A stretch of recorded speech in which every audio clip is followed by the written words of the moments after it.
G'day everyone, Dikko here with another kick-ass walkthrough. This is part 2 of my ultimate character building series. So in the previous video, we already touched on how to create a decent model sheet, which we're now going to use as a reference to create our blocking stage of the 3D character creation process. So we're going to jump into Blender, we're going to use some basic meshes, we're going to use a couple add-ons, and we're going to block out our character to get the proportions set so we can start to sculpt this bad boy or bad girl into reality.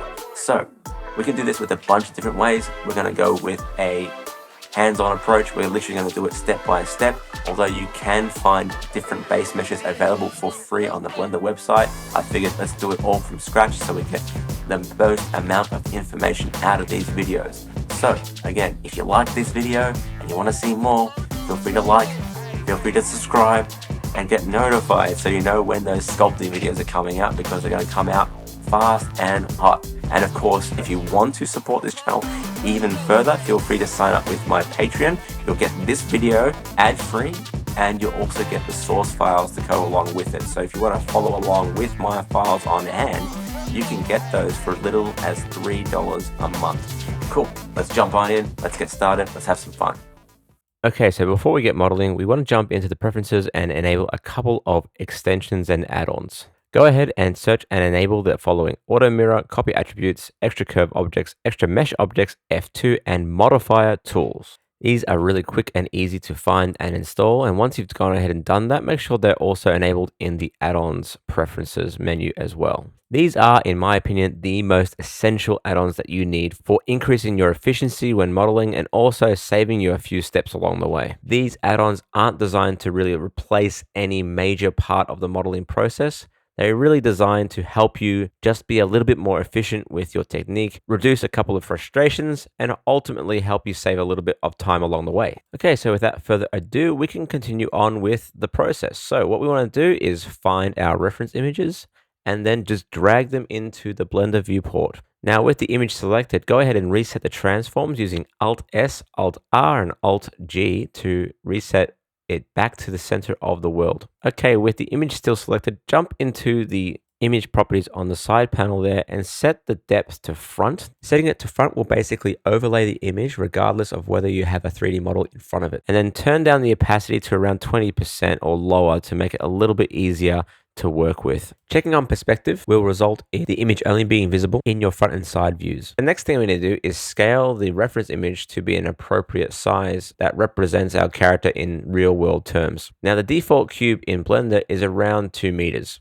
Now, I don't know about you, but I don't know a lot of people who are over 2 meters tall. So what we're going to do is scale down the reference to match the height of our character. So it might be different for you. For me, I'm going to go with around 1.6-ish meters. Also, make sure that the center of the body is aligned with the Z axis and the heel of the foot is aligned with the X axis. So the center of the body is the blue line and the X axis is the red line. Okay, so duplicate that image once because we're going to move one along the Y axis, and then we're going to rotate the duplicate image on Z 90 degrees and then push it back along the X axis. This is going to act as our side view. And once you've done that, what we want to do is sort of align the center line, so to speak, of the side view. And my rule of thumb is to sort of line up the ear with the blue line in the middle of our screen. So kind of where the ear is, that will be sort of where the center of our body is in terms of its side mass. So something like this would be fine. Now at this stage, you don't want to screw with the up and down position that much with the model, because got to remember, we are also making sure that the side view and the front view are aligned. Okay, so when we're going to be switching between the front and the side view, we don't want to have it off kilter on either view. Okay, so now that we've done that, let's do a little bit of cleanup and make sure that we don't accidentally select and move these things around. So what we're going to do is select both empties. Those are the ones there. And we're going to move them into their own group or collection. So we can also turn on a few selection toggles as well. So basically, let me go ahead and delete those things first. Select the two empties and we're going to add it to a new collection with Control M and call it reference images or something like that. Okay, once we've done that, we want to make sure that we don't accidentally select them. So that little white arrow, if we turn that into a gray arrow, it means that we won't accidentally select them. So they're basically unselectable at this stage. For the sake of clarity, I'm just going to go ahead and make sure that this viewport looks a little bit brighter so it's easier for you guys to follow along as well. And if you want to customize your view, here's a quick little tip on how to do that. So basically just go to your themes, scroll down to the viewport, open up the advanced settings. So there's a theme space. And if you scroll down to that, there's a gradient colors and you can change the colors there. So go ahead and do that if you want to have a more brighter viewport, if you find the contrast isn't high enough. Anyway, back to the task at hand. Now, I think we're ready to start blocking out our image. So what we want to do is we can actually start with the cube or we can just delete it. It's up to you. But basically, we're going to start blocking out this model using the most basic of shapes. So with that cube that we already have, let's start off by blocking out the torso because it's basically the perfect thing to use for it. So start by just scaling and rotating in the front and side views to get that torso to be in the right position for you. To add slightly more detail, I'm going to go ahead and jump into Edit View, select the cube, go into Tab, into Edit. I'm going to add a couple of edge loops with Control R to give myself a little bit more control and give that bend in the body that I want. Now you can see here that I'm only editing one side of the model. Now this is not great because one, it's going to be asymmetrical because I'm doing that. You can see this mistake that I'm doing. So what I want to do in the future is jump into wireframe view or X-ray view to make this a little bit easier. So Z to jump into wireframe view, and then you can actually select through the mesh to get to the back vertices on the other side of the side view. Now, to help make it a little bit easier to see what you're doing in the viewport, I would also recommend changing the viewport rendering to be set to random. That will just give each object a random color and allow you to see what is what without you getting too overburdened with that sort of stuff. I find it easier to use. I don't know about you, but I like it. Now, as you can see, I'm just popping in and out of edit view just to edit where the position of these shapes are. So it's still one cube with one subdivision in the middle, and that just gives us that midriff shape that I want. Okay, so with that done, I can jump out of edit and jump into making a brand new shape. So I'm going to start off by using what is called a round cube. Now, a round cube is basically a quadded up sphere. Now, you can see here it's not actually a sphere at the moment. We just need to change the radius to 1 to get that spherical shape. Now, this is only available if you have that extra mesh objects add-on enabled. So make sure that's turned on before you start looking for this object. Now, this is different from a regular sphere in that a regular sphere in Blender has triangles at the top and the bottom. So it makes it a little bit more awkward to sculpt and to mold into a shape of your choosing. So that's why I like using the round cube. So with that done, go ahead and scale it down to fit the proportion that we're going to be working on now, which is going to be the chest. Now this can be stretched and pulled to any shape that we want. And we can do that in two ways. One is to use soft select inside of edit mode. The other way is to use your sculpting tools and just push and pull using the various tools inside of Blender. Now would be the good time to split your view, by the way, to go into front and side view, have them both available, or a front and perspective or whatever view. This will just help you know where things are lining up and where things aren't lining up. It makes it a lot easier to get the shapes that you want across the 3D space. Okay, with that object selected, I'm going to jump into sculpt mode and use the elastic deform brush to shape this sphere to my liking. So I want to shape it according to the proportions of the chest area. Now make sure that you have symmetry enabled. So that's going to be symmetrized along the x-axis in this case. So go ahead and do that. It just makes it a lot easier to get, well, a balanced sculpt. So go ahead and shape it to whatever you think is right for your model. Now you can use a mouse or a tablet pen for this if you like. It doesn't really matter. We're just pushing and pulling the verts that exist in that sphere at the moment. So there's no fancy bullshit going on at the moment. It's just pushing and pulling, clicking here, clicking there, and just working with what you got. And again, technically, you can do this using the soft select tool inside of edit mode as well. So don't worry about what method you're going with, as long as you're getting the shape that you like for that particular part of the body. Furthermore, it doesn't have to be uber super precise. It can be a general shape that kind of fits within the realm of your character model. So as you can see here, even though I've lined up my character model quite a bit in terms of its sketch, it isn't perfectly aligned. And there are some, I wouldn't say discrepancies, but it's more like where the neck interfaces with the chest. You can see that it appears like it doesn't line up, but it kind of does at the same time. Now, if you want this object to be a little bit smoother, I suggest just adding a subdivision surface modifier to that object to give it a bit more of a blobby shape. It won't give you more fidelity when it comes to pushing and pulling vertices because they're actually just being dynamically added upon the base mesh. So you're not going to get extra verts to play with, but it will make things look a little bit smoother if you want that in your blocking. Now, this again is a little bit of an extra tip. If you want to subdivide an object, but you want to keep some areas sharp, select some edges and add an edge crease to that. And that will sort of sharpen up those tops and bottoms, at least in this case, the torso, and give it a bit more of a cylindrical shape without losing the smoothness you get with a subdivision modifier. That's done using Control E on a selected object in edit mode, by the way. Okay, so let's continue adding some brand new shapes. So in this case, I'm going to start working on the hip area of the character, or the groin area of the character.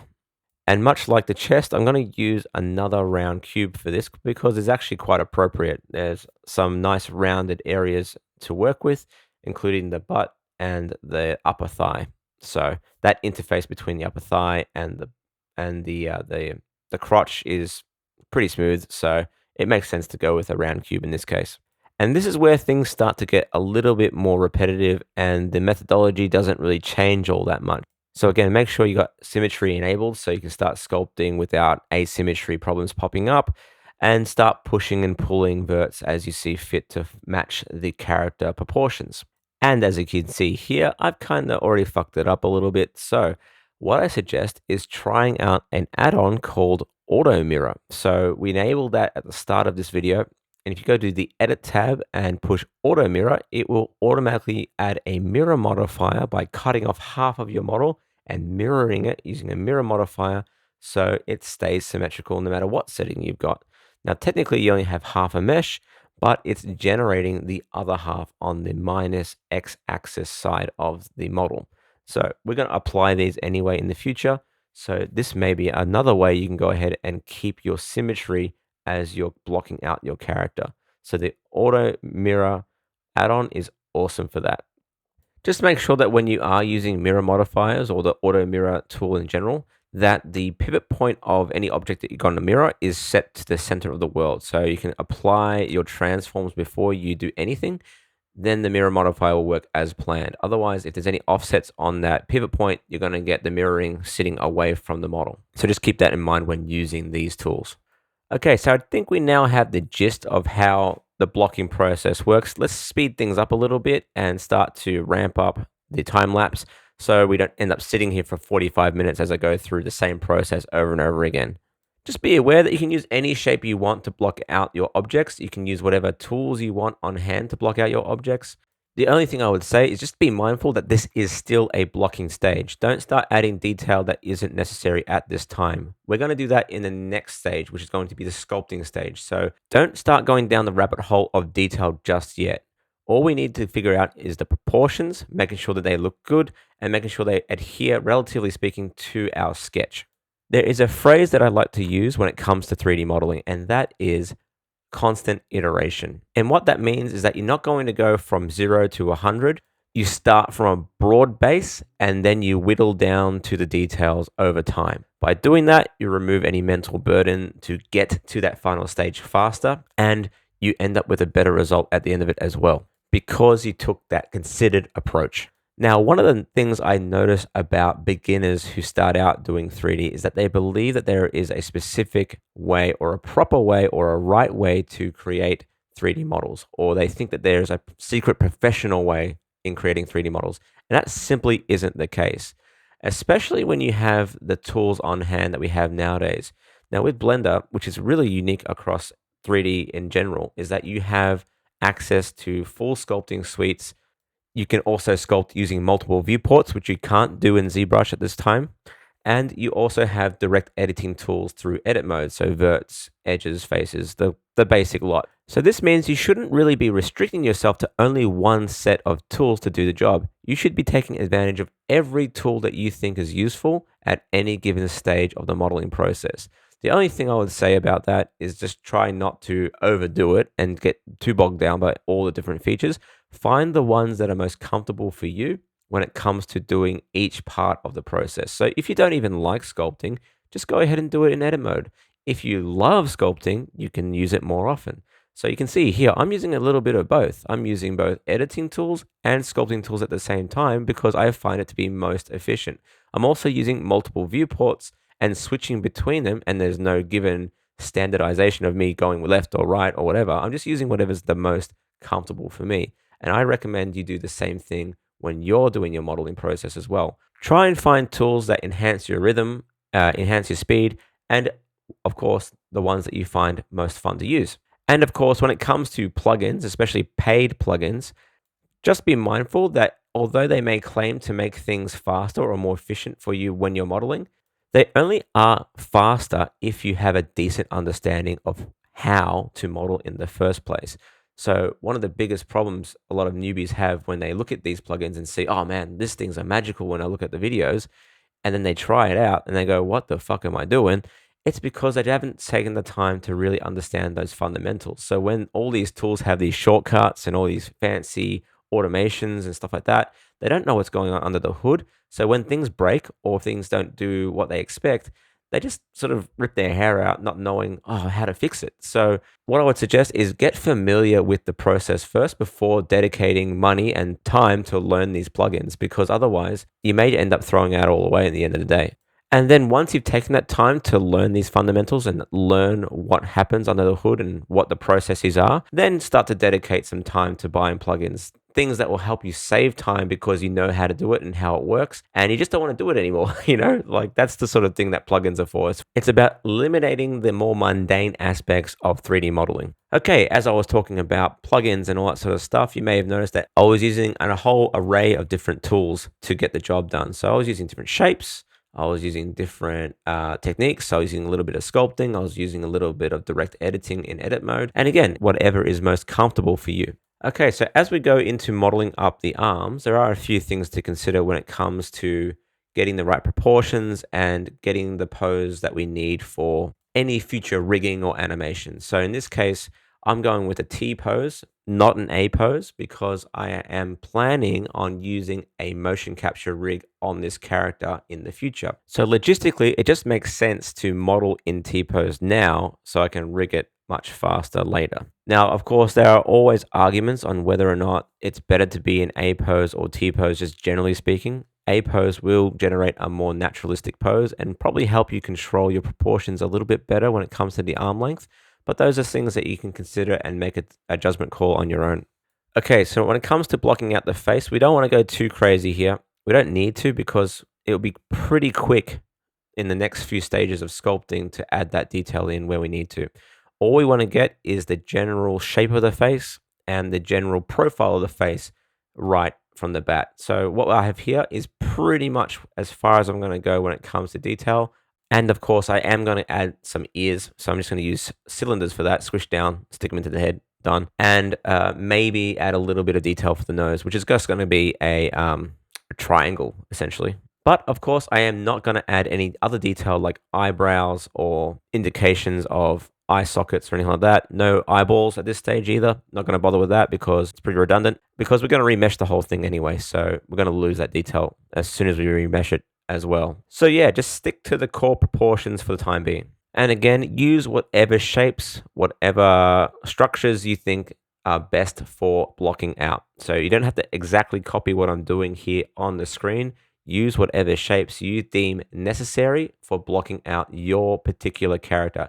If you are using my model sheet, go ahead and copy what I'm doing. But if you think that you can do a better job with a different shape or different blocking methods, again, go ahead and trust your gut. Give it a go.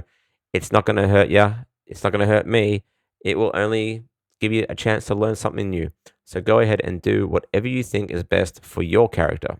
Okay, so jumping into the hands, there is some argument by some people who do character modeling that you should be going with a more neutral shape to the hands. So sort of like a relaxed pose when it comes to blocking out the hands and sculpting the hands. I'm a little bit conflicted on that approach because when I did that with my previous character, the one that you may have seen on my previous video, when I go to bend the knuckles or straighten out the hands, the knuckles look absolutely dog shit because they're like squishing, they're like compressing in the wrong direction. If I had modeled them in a neutral pose from the get-go, I would have got a better result. So that's what I ended up having to do. I had to remodel the hands to make it work and make it look a little bit more natural at every pose. So there are some pros and cons depending on the character design about how you may want to approach certain aspects of the model design. So in this case, I'm keeping it really straight. So apart from the thumb, which has a little bit of curvature in it naturally, the fingers I'm going to keep pretty much straight, just straight cylinders with knuckles. I think I'm going to get a better result when it comes to rigging an animation with that approach with this particular character as well. So I'm going to stick with that. But if you want to go with a more natural approach to get some sort of detail going on there, by all means, give that a go. And if you don't like it, you can always straighten them out in the future. All right, so we're getting to the end of this video here. We're just going to figure out the fingers. Again, real simple. Just look at the proportions of your knuckles or your knuckles when you look at your hands, or just use some references online as well and see how long they are and sort of break it up in that regard. If you don't care about that, about keeping them separate, you can just extrude out a very long cylinder for the fingers. That's just as effective. You don't have to have separate pieces like I'm doing here. You can just as well just extrude a giant block or a cylinder or whatever to make up for the finger length.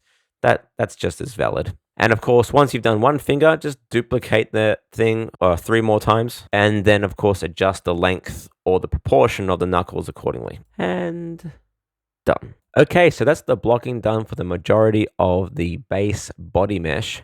I'm just going to add a few little details here and there. And then we're going to finish this up with a few proportional checks and balances to make sure things are just balancing out okay, particularly around the arms. So with the nose, it's just a cube with a few subdivisions and then just sort of matching that, relatively speaking. I'm not going to be fussy about whether or not it looks fully accurate here. I just wanted to see how it looks as a block out. That's it. Nothing more than that. So what I'm going to do now is just double check the length of the arm and the hands look okay. So as you can see here, I'm just using the 3D cursor as a pivot to sort of judge where the shoulder is rotating from to see whether or not the arm is too long or too short, or if the hand is too big or too small. Now, it's really important, in my opinion, to nail that down now so you don't have to deal with fixing it later when you're doing the sculpting or when you're doing the retopo or even when you're doing the rigging. You don't want to deal with that in the future. So it's better to do it, especially now that the arms are still separate from the body.